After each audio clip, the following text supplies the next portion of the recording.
राहुल गांधी को कोर्ट से बहुत बड़ी राहत मिल गई, कैसे इस बात में? देखिए, ये एक कानूनी और नियमानुकूल प्रक्रिया है। माननीय कोर्ट ने सांसद सदस्य की सदस्यता बहाल करने को कहा, उनकी सदस्यता बहाल हो गई। माननीय कोर्ट का ही आदेश था और उस आदेश के आलोक में उनकी सदस्यता निलंबित की गई थी। तो ये सारा जो है, ये सारी प्रक्रिया एक दूसरे से जुड़ी हुई है।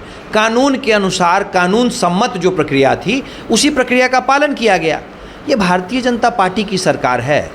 यहाँ कोई भी काम कानून और संविधान के अनुकूल होता है, कानून और संविधान के अनुसार होता है। जिस वक्त, जिस समय माननीय कोर्ट का जो आदेश हुआ, उस आदेश का अनुपालन किया गया।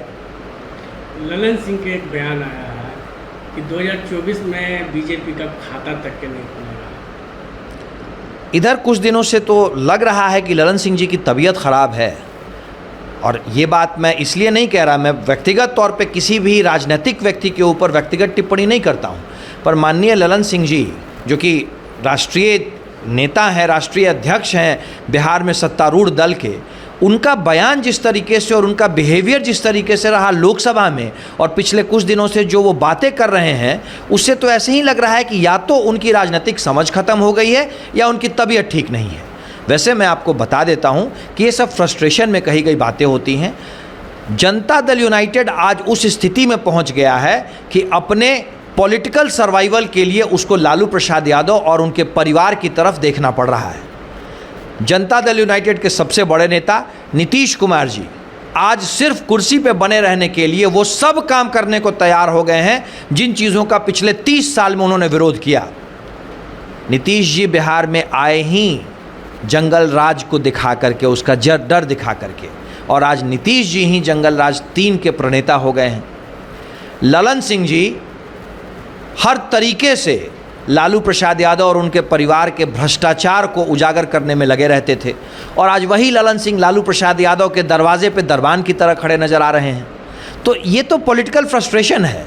मैं उनकी मनःस्थिति समझ सकता हूँ। जिस दल के वो राष्ट्रीय अध्यक्ष हैं, वो दल खात्मे की कगार पे है। उस दल को अपने सर्वाइवल के लिए ऐसे व्यक्ति के सामने खड़ा रहना पड़ रहा है हाथ जोड़ के, जिसका उन्होंने विरोध पिछले 30 साल में किया। इसीलिए ललन सिंह जी शायद राजनीतिक रूप से मानसिक अस्वस्थ हो गए हैं या उनकी राजनीतिक समझ खत्म हो गई है। नीतीश कुमार तो अब बिहार से चुनाव लड़ने नहीं जा रहे हैं, यूपी से चुनाव लड़ेंगे।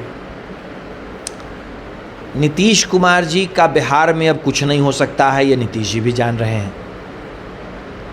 जो व्यक्ति अपने घर में जिसको जगह नहीं मिलती है, उसे फिर दुनिया में कहीं जगह नहीं मिलती है।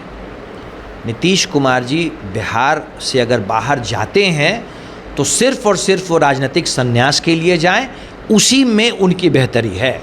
और बेहतर तो ये होगा, बहुत दिन तक हमारे साथ रहे हैं, बिहार के लोगों के एक अभिभावक, राजनीतिक अभिभावक की तरह हैं, और मैं उसी अभिभावक को एक सलाह देता हूं, अब उनके लिए बेहतर होगा कि अपनी जीवन की अंतिम गति वो राजनीतिक संन्यास लेकर के सामाजिक कार्य में लगाएं। बिहार से डर चुके हैं, बिहार से उखड़ चुके हैं, वो डर नहीं चुके हैं।